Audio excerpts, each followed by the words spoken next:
Boa tarde. Eu sou o Igor e junto com o Gabriel nós vamos apresentar o seminário 2 da disciplina de Laboratório de Manufatura e Metrologia. Nesse seminário a gente vai falar sobre histórico, funcionamento e planejamento das atividades. Os demais integrantes do grupo são o Alessandro, o André, o João e a Yasmin. O nosso sistema é Air Fryer e o subsistema específico que a gente vai estudar é a cesta no qual o alimento é colocado e que pode ser retirado do produto. Então, aqui uma visão geral do seminário, dos temas que a gente vai falar hoje. Então, começando pela motivação. A Air Fryer é um produto amplamente utilizado devido principalmente à praticidade de preparo do alimento, assim como à limpeza. E também tem o potencial para produzir comidas saudáveis por conta da não utilização de gorduras. Além disso, ela envolve vários conceitos de engenharia que a equipe tem interesse em estudar. Um deles, então, a mecânica dos fluidos, né, do escoamento de ar promovido pelo ventilador. Além disso, tem a transferência de calor, com duas formas principais, né, convecção e radiação, e vários processos de fabricação envolvidos, os quais a gente vai estudar em mais detalhes nos próximos seminários.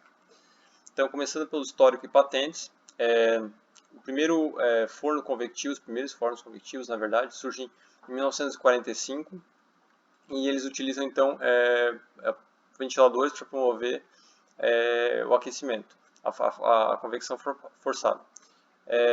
Por conta disso, então, tem uma redução no consumo de energia, se comparado com os fogões convencionais que utilizam apenas a convecção natural. Já na década de 80, né, até 2000, surgem então os primeiros conceitos de air fryer, mas ainda não tinha nada comercial, né?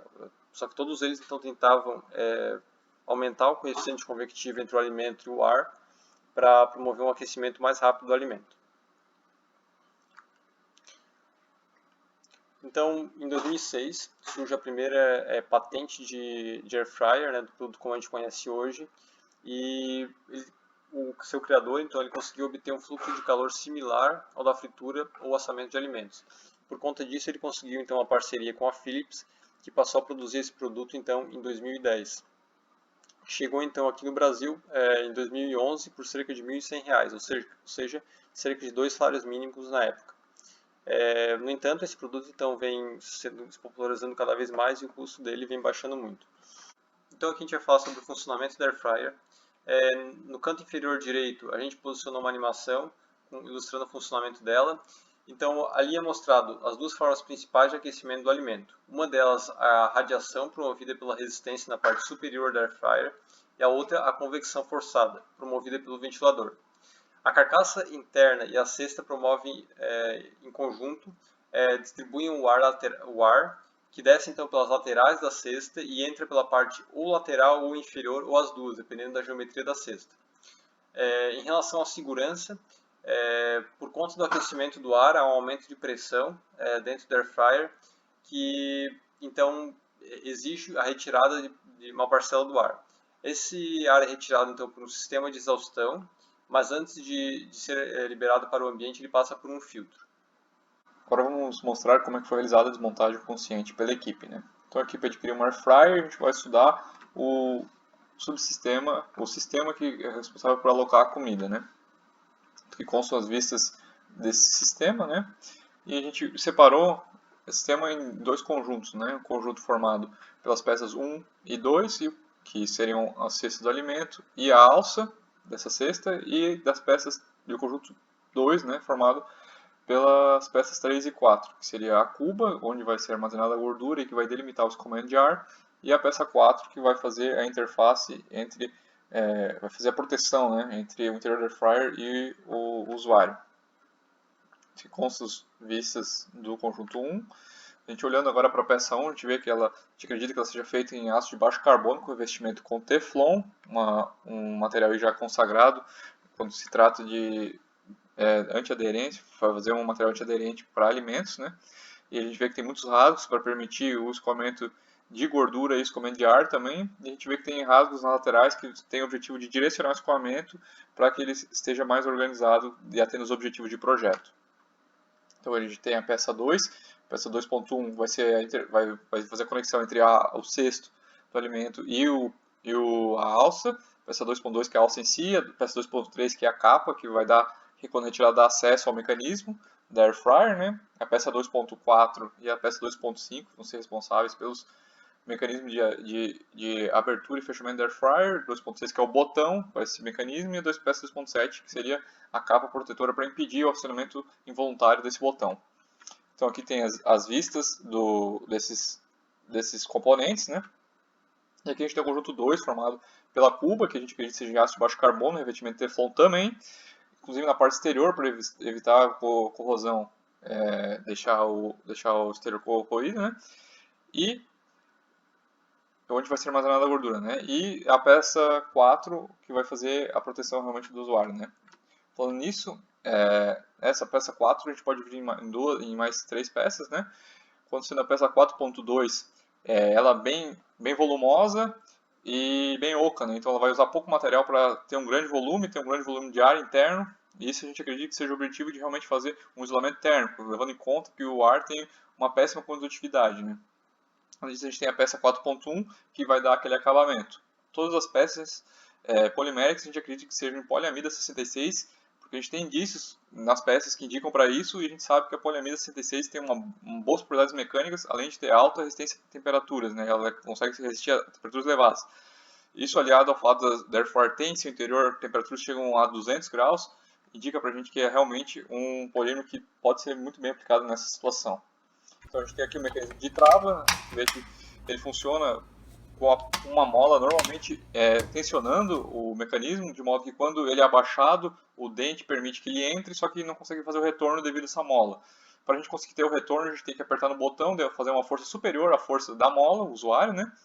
Então isso vai abaixar o dente e a gente consegue retirar a alça da Air Fryer, né? Aqui tem uma vista explodida, né, com todos os componentes que a gente mencionou, e é um mapa do nosso produto, né? Passando então para o estudo de mercado, a gente vê que as air fryers cresceram muito agora na pandemia e nos últimos anos por busca de produtos saudáveis e praticidade, e de acordo com o Euromonitor Internacional, a gente tem um aumento de 194% nas vendas de air fryers nesses últimos 5 anos, né? Olhando agora para uma questão de Brasil, a gente vê que no último ano, em 2020, né, foram comercializados 4 milhões de air fryers, com crescimentos tanto em empresas como a Polishop, que aumentaram suas vendas 32%, quanto a Mondial, que aumentaram esses 2%. A Mondial, que é responsável, que lidera as vendas de air fryers, com 35% da participação do mercado. Olhando agora um pouco para os concorrentes, a gente vê que tem preços variados, né? Desde R$300 até R$1.200, né? A Mondial, que é líder, se destaca ali pelos produtos de baixo custo, enquanto que a Philips Valita tem produtos mais high-end, né? Olhando para o estudo de mercado agora, a gente sabe que é um desafio muito grande entrar nesse mercado, um mercado muito competitivo, que tem muitos players, né? E a gente imagina entrar nele oferecendo um produto de baixo custo e atendendo a região do estado de Santa Catarina e toda a região sul, totalizando 30 milhões de pessoas, né?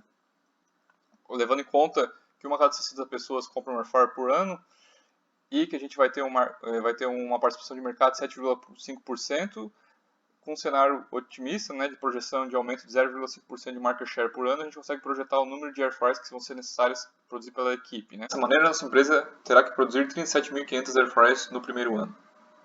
Então aqui a gente vai falar sobre o cronograma de atividades. A equipe então buscou alocar cada uma das atividades necessárias para cada seminário e com seu respectivo tempo de realização, né? Então algumas das atividades mais simples, né, a gente colocou 1 ou 2 semanas, e atividades mais complexas, ou que demandam mais tempo, foram alocadas várias semanas, como por exemplo o relatório. A gente não vai entrar em muitos detalhes aqui das atividades por conta do tempo, mas elas são todas escritas aqui. Então aqui a gente começou a modelagem preliminar de algumas das peças do subsistema estudado. Aqui a gente mostra então a peça identificada como 2.2, que foi descrita em pouco mais de detalhes pelo Gabriel anteriormente, assim como a peça 2.6, que é o botão que permite a abertura da separação da cesta de alimentos da cuba da Air Fryer. Aqui em seguida, então, a gente modelou uma peça auxiliar, que liga então a peça anterior, 2.2, com a cesta, e que também serve de suporte para o mecanismo de trava. E por fim, então, uma das peças modeladas, a gente tem aqui a peça 4.2, que foi descrita anteriormente pelo Gabriel também. Aqui a gente mostra então todas as nossas referências do histórico e patentes, assim como a pesquisa de mercado realizada. Então, obrigado a todos e a gente está aqui para dúvidas.